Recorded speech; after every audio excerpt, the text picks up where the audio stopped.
following is a production of Medfield TV.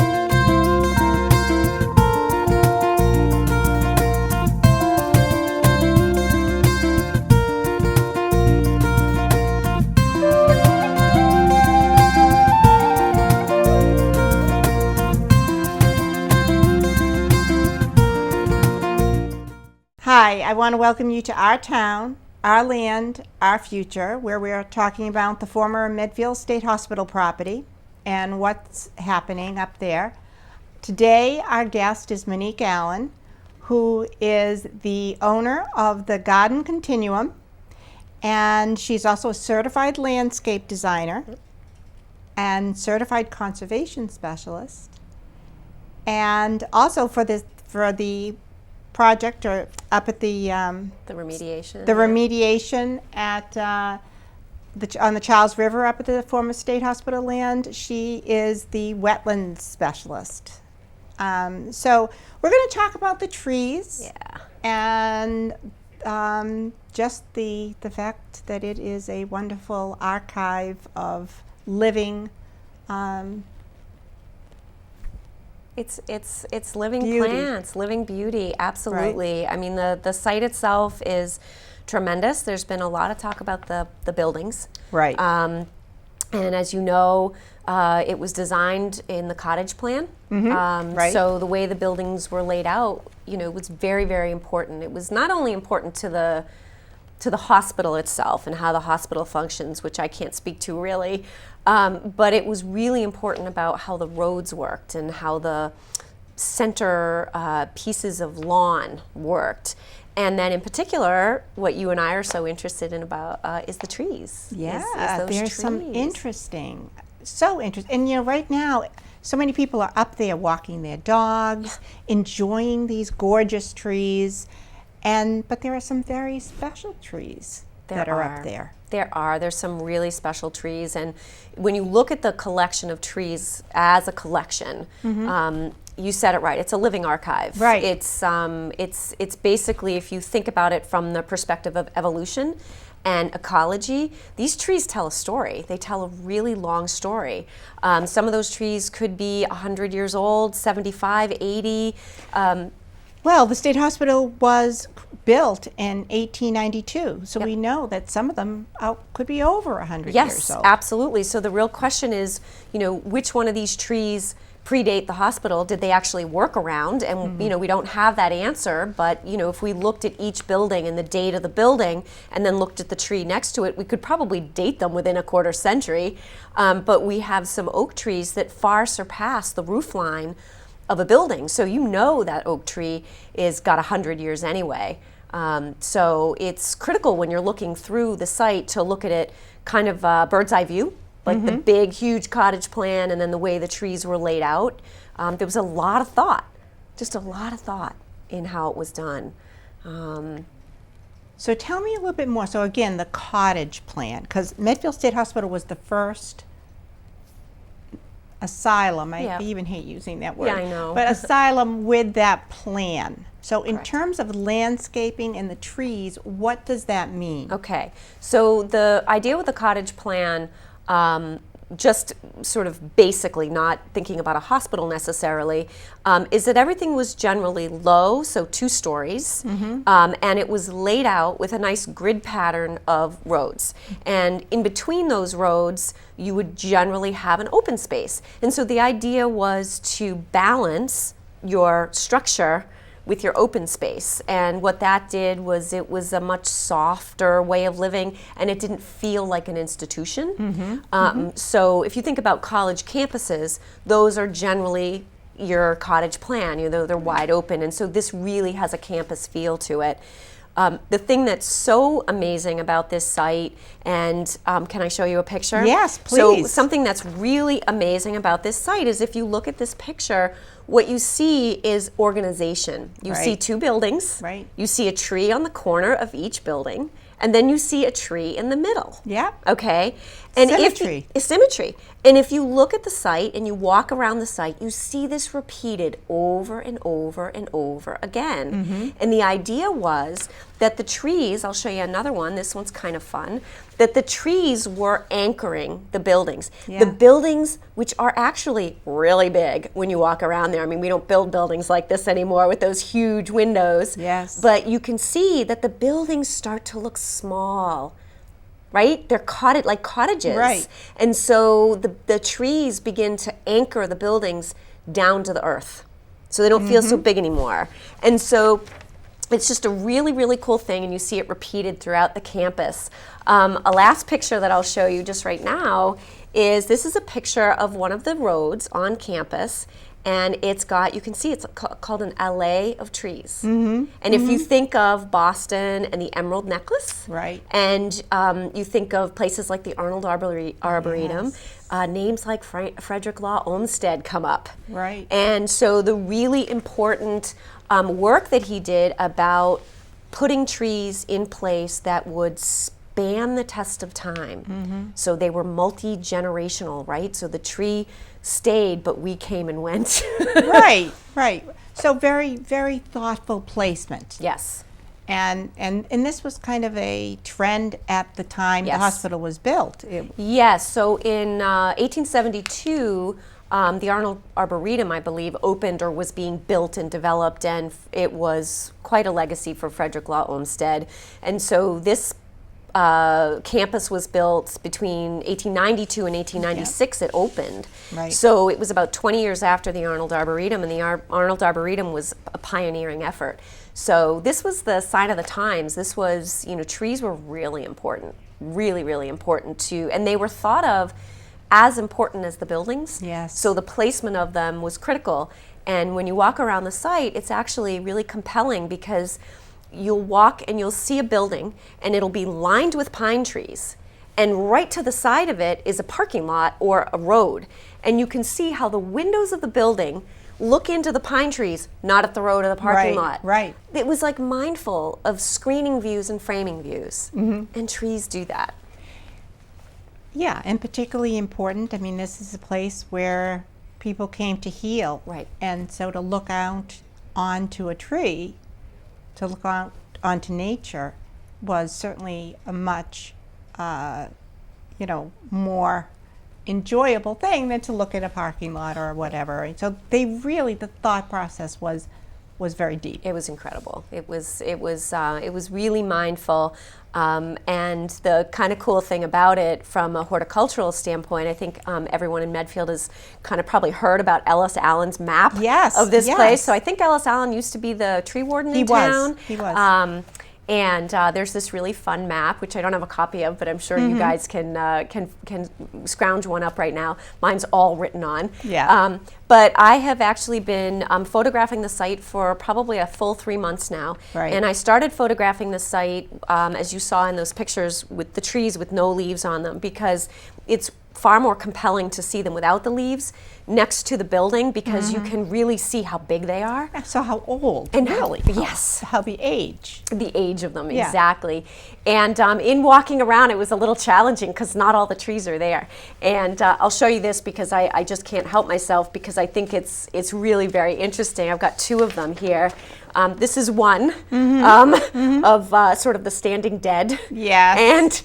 And but you can see where this tree was located. Right. It was located right on the corner of this building. Now remember, also shade trees create shade in the summer, which means your buildings are cooler. Right. These buildings were built before central air. And so having leafy trees on the corner, the south corner or the west corner of a building made a lot of sense. This is another one. This is one of my favorite ones on site. It's just so cool because you can see amazing. the decline of this tree, how it declined and how huge it was when it finally gave up the ghost. Yeah. So his map is great, But the truth of the matter is not all the plants are there. Right. And so I'm really interested in what is there and what might be worth preserving.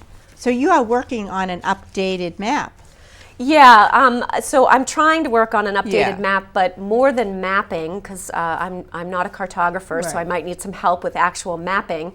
It would be really great to hire an engineer and GPS the trees. Oh, yes. That would be Yes. a really worthwhile project, I think, during the whole redevelopment. Mm-hmm. But what I'm doing right now is I'm mapping horticulturally. Yeah. So here's a plant that many of us don't know. This is called paperbark maple. Very- Acer Griseum. so beautiful. And you can see over here is the beautiful shape of the tree. And the reason I took a picture of my hand close up to the bark was to show you, number one, this really cool cinnamon peely bark. So Yes, paperbark maple yes, is a it's wonderful pretty. tree to have.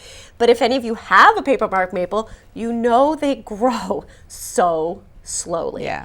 To get a plant this big means that thing's been there for so long.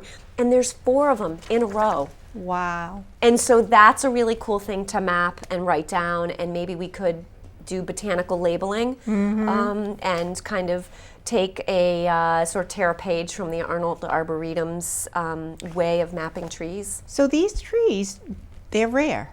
Some of them, yeah. And so we may, as we're thinking about what we're going to do in the land use Yep. for the former state hospital, take this into consideration, and hopefully we can work around some of this.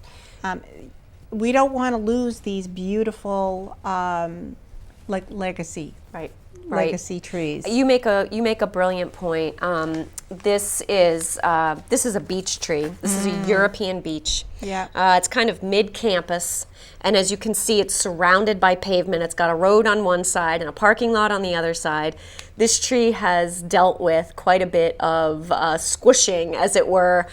So it would be a very easy one to save. Very easy, because it already has compaction all around it. Yeah. And as you can see, you probably can't tell totally the scale, but look at how it's looming over the I know. actual It's building. Amazing. It's beautiful. So to save a European beech or to save a 100-year-old oak, I mean, an oak tree isn't necessarily a rare tree, but an oak tree that's stick straight with a perfect crown, that's over 100 years old, that's rare. And I think the ideal would be to preserve as much of this beauty, this amazing natural beauty of the campus as we can possibly. Possibly. I mean, you're right now, your company was hired by the state Yep. to do all the landscaping down at the Charles River. Yes. The DCAM remediation. And so, I mean, you've been spending a lot of time, and I mean, that kind of plays into how, well, this property. But just wondering, can you tell us a little bit too about the remediation? Yeah, so there's, as everyone probably knows, there was a long history of cleaning up the site, and before the town could actually take ownership, or let's say the state could release this part of the site, or actually the whole site to the town, was that there was an agreement on how they would clean up the wetland.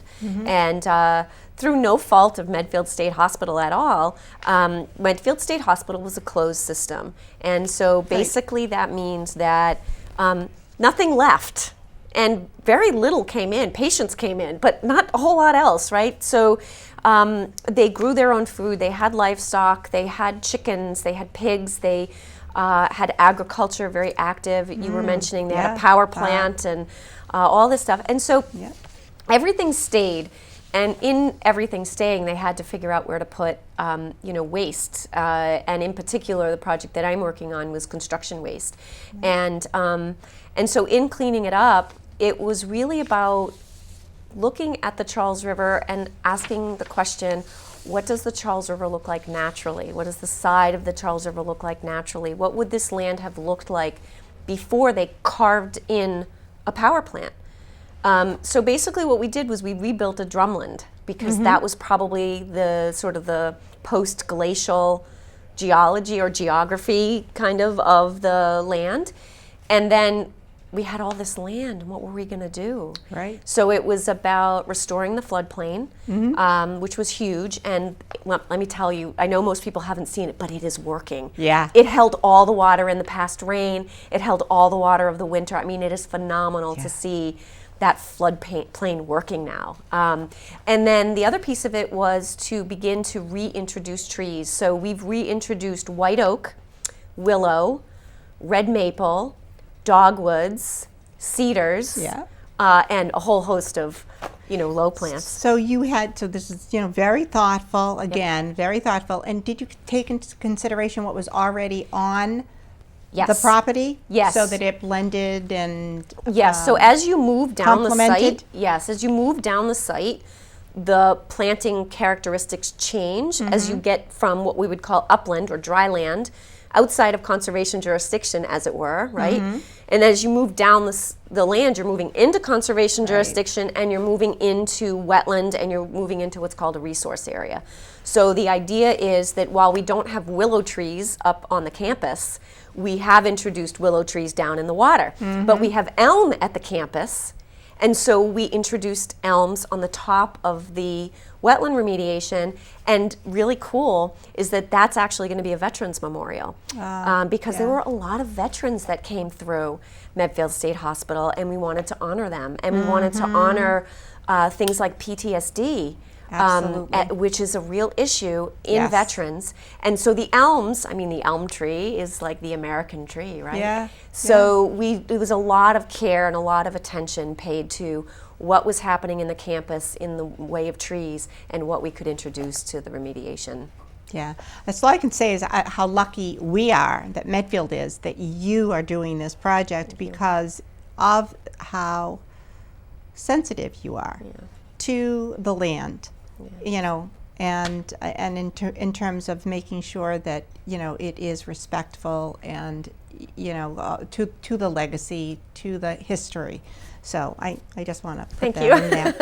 But anyway, so that's coming along, and what else is there that we should know? Well, there's a couple of things that come to mind right off the bat. I think one really is the integration of this campus with the fact that it is connected to such an amazing natural resource. Yeah. So some of the things that I'm really interested in when, a lot of people ask me, so what's happening up there? And I'm like, well, I don't know what's happening up there. What I know what's happening down, near the water. But the things that interest me, I think, the most about the actual campus itself is preserving what we have in that kind of living ecosystem up there. And I'm a firm believer, my company, our tagline is lifescapes for all seasons, right? So lifescapes to me really has to do with longevity, how long things last, and Medfield State Hospital has already lasted. So even though the buildings are getting into disrepair, and maybe even some of the trees, a lot of those trees are doing fine without us, right? They're just going to keep on going. Yeah, they're trucking. So they're trucking. So something that's really important to me is that, as a community, we are looking at preserving that legacy of the ecosystem up there. Yes. And then also figuring out a way to introduce and connect that campus to the resource that we have, which is the Charles River.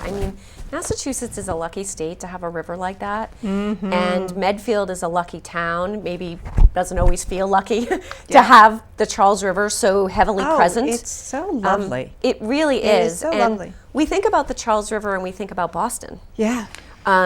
But the truth is, and I know there's a lot of people in Medfield and surrounding towns that kayak and canoe and use the Charles River. And there's going to be a canoe launch. Yes. So how exciting is that? It's really exciting. Wow. It's really exciting. And, I have to give credit to all of the Medfield residents that worked so hard on the settlement agreement to make sure that Medfield was,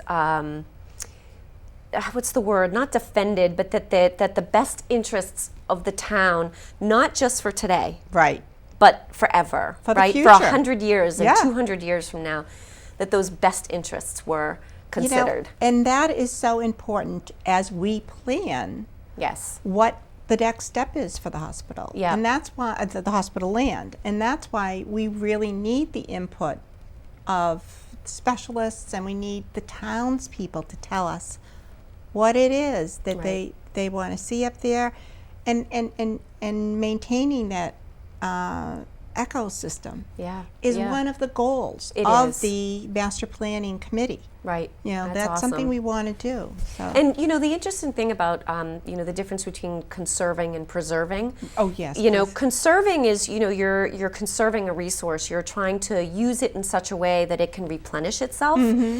Preservation is really about making sure that something lasts in the state that it's in. So one of the things that I would suggest right off the bat in planning is that we have to think. So let's go back to trees for a second, just simply, right? There is this idea that trees, they have a trunk and then they have this top, and then there's this mirror image under the ground Yes. that has a root and a set of, that's really not what it looks like. It's not a mirror image top to bottom. When you come down at the root system where the plant is, it then goes way, way, way, way, way out, but not necessarily so deep, right? So it's not going 20 feet deep. It might be going 4 to 6 feet deep, but it might be going 20 feet beyond that drip line. And when we talk about preservation of an ecosystem, one of the things we want to preserve is the soil strata. Right. And that soil is kind of spongy. It's kind of like honeycomb, and air goes through, and worms go through, and nutrients and water, right? When you drive a truck on it, you compress it. You can't get that compression out. So Yeah. one of the jobs that we're hoping that will happen is that the conservation and preservation effort of protecting the areas that we want to have live on once we're developed, Right. would mean that going in ahead of time and figuring how are we going to stage around these trees so that we don't store anything under the drip line, and that maybe we go 20 feet beyond the drip line, Yeah. and preserve. And in that, I just have to, say that, again, going back to the settlement agreement, that, the work that the town did to think about the best interests of the town, I thought was met so beautifully by the state.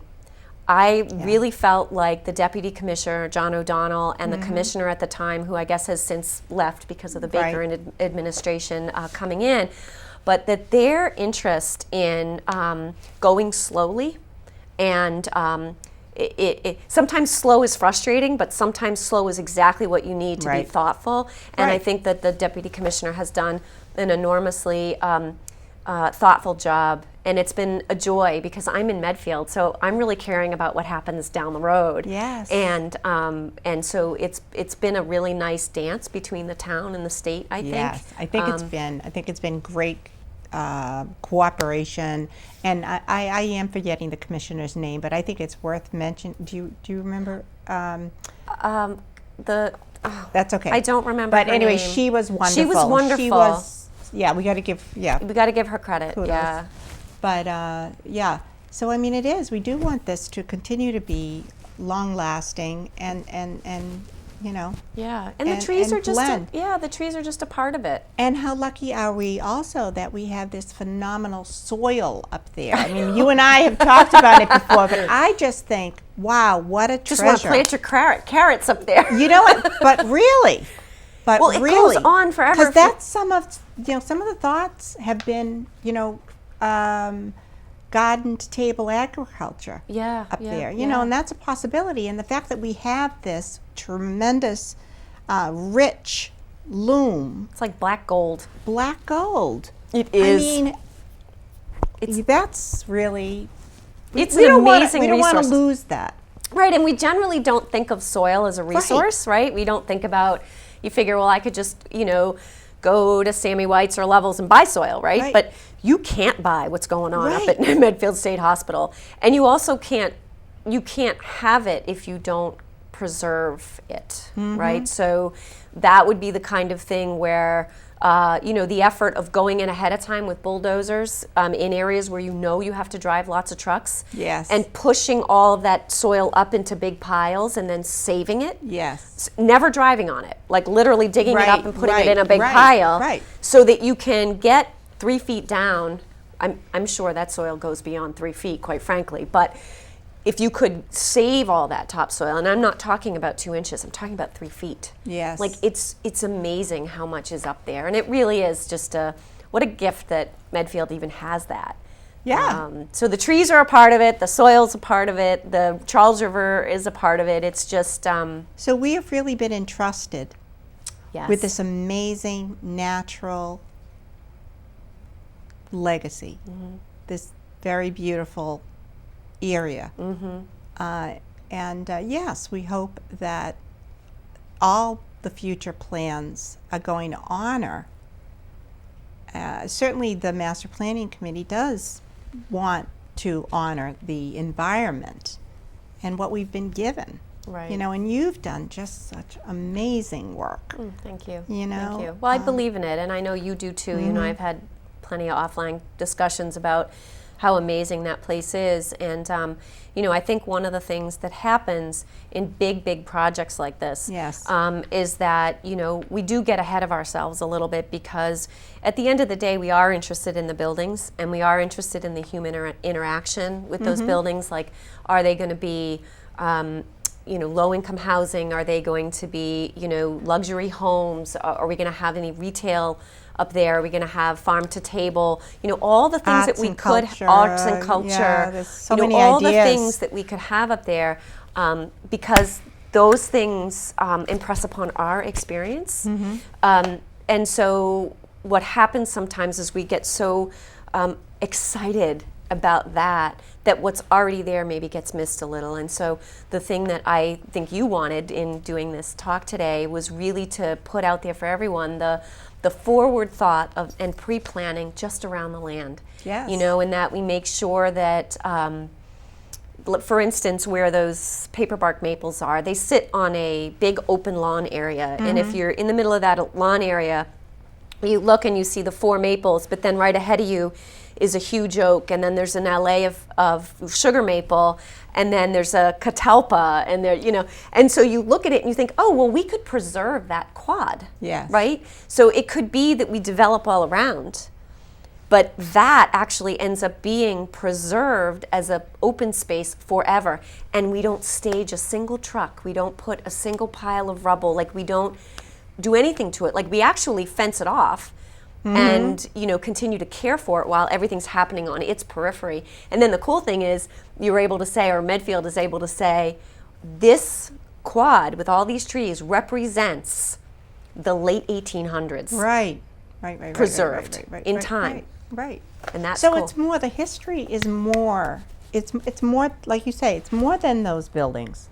Yes. And you know, the buildings are in, you know, great disrepair. Sure. But the land is not. Right. Right. What's know? going on in that land is a Right. whole community going on in the soil. Right. And in amongst the root systems of those trees, there's a whole community of life happening underground. We don't Right. even see it. And that's what we're talking about preserving, because we can't get it back. Right. If we damage it, we can't get it back. Right. At least not in our lifetime. Yeah. Right? Well, To wait another 100 years or so. you know, and then who knows? Right. Right. Right. And We're then all who gone, knows? right? So Yeah. we don't have a whole lot of Yeah. control over that. So really, I think maybe the focus should be not so much on these buildings. I think it's a but balanced focus, I think right? it's a balance. I think it's a balance, but some of them are in tough shape, Yeah. and we'll need to decide what we want to do, and that'll all be figured out. Yeah. But like I said, you know, it is a balance. Right. If you look at, so the only building that I know of that has been talked about being preserved for sure is the chapel building, right? Yeah, and I don't even think it's for sure. It's not for but, sure, you know, okay. it's like one of those things. It's attractive, and it's, you know, you've got the steeple, and it's iconic. Right. But does it make sense? Right, and you know, the interesting thing, I don't know if I have real images of the chapel necessarily, but this is right behind it. So this is kind of interesting. Yeah. I'm only showing you the base of a tree. This is a Norway maple. But the base of that tree is huge. I mean, I should probably have taken a picture with me standing between it. But just this hook of a branch, you know, is something that doesn't happen in our lifetime. That happens 100+ years. This is right behind the chapel. And then in front of it, there's a beautiful sugar maple. And to the side of it is another Norway spruce, which probably just needs to come out. It's leggy and doesn't look all that great. But when you think about preserving a building, if there's a building that would be preserved, Yes. that the redevelopment committee would want to renovate, Right. then the renovation is going to mean that they need to stage around the building because they got to do Right. work. And then there are going to be trees, some which can't be saved because they really are in the way or they're not worth it. And then this one behind it and the maple in front of it, which we could make efforts to Yes. preserve. And then what would happen is the renovation of the chapel itself, assuming that Yes, building would be yes. renovated, the preservation of that would be more compelling long term because not only have we preserved the architecture, we have in consort preserved the horticulture. Right. And now we said that we're actually preserving the legacy of both sensibilities, architecture and horticulture, in tandem. And that's a more compelling, it's certainly a more compelling marketing story. It really You know, is. never It's mind an a awesome historical one. story. Yeah, Yeah. it's awesome. And the way to do that again is it's going to have to be a lot of thought given to protecting the protection of the trees that we want to keep Yeah. when, if anything, there is any, big construction Renovation or trucks whatever up there. And remember, people. renovation is harder than demo and rebuild. Yeah. So I think the real difficulty is, does it make sense to renovate the building? And I think you guys are doing all that work. Definitely thinking about all of that. Yeah, that's harder. That's harder. We know absolutely. it's harder because it also becomes harder to preserve around it because you have to stage. You need scaffolding. You need equipment. You need a lull going in there. But again, if you think about the way these projects work, like it makes me think of remember the extreme home makeover Yes, that we yes, did. yes. So in 2005, Right. we worked on that project on the corner of Hospital Road and what's the other road? That's I don't remember the Harding. Harding, yeah, right Harding on the and corner Hospital there. Road, yep. Landscape. We were the first ones in and the last ones out. Mm-hmm. And so the way you really need to think about these larger projects is that landscape has to be considered, the land development, land preservation, land conservation has to be considered, before, during, and after. And there aren't a lot of, plaster comes in and it comes out. Roofing, it just happens and then it's done. But really thinking about that piece of it has to bookend. Yeah. And then happen in the middle as well. And then that's where you have your biggest successes. That's where the preservation of ecology actually you succeed in that piece. So Yeah. yeah. It's all great. Again, I so appreciate your time. I know thank how you. busy you are.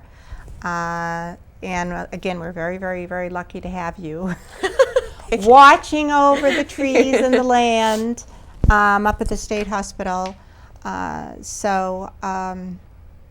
We look forward to the future. Yeah, me too. We look forward to the future. I think it's going to be an exceptionally beautiful, it already is an exceptionally beautiful place to be. And with people like you and your help and your advice, it will continue to be a very, very beautiful place. Well, I'm honored to be a part of it. I Yeah. thank you for asking me. It's an honor. Well, thank you. So this completes today's session. And we want to make sure that the community, there's going to be several opportunities to have your voices heard about what will happen with the State Hospital land, the former State Hospital land, and we really invite you to participate. We have a newsletter you can sign up for. If you go to our website, www.mshvision.net, you can sign up for the newsletter there. You can connect with us on Facebook. We're on Twitter. Look for our articles in the newspaper. We want you to know, we want you to have the answer to the question, what's happening up at the former State Hospital land. So thank you again for watching Our Town, Our Land, Our Future, and stay tuned.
Medfield TV.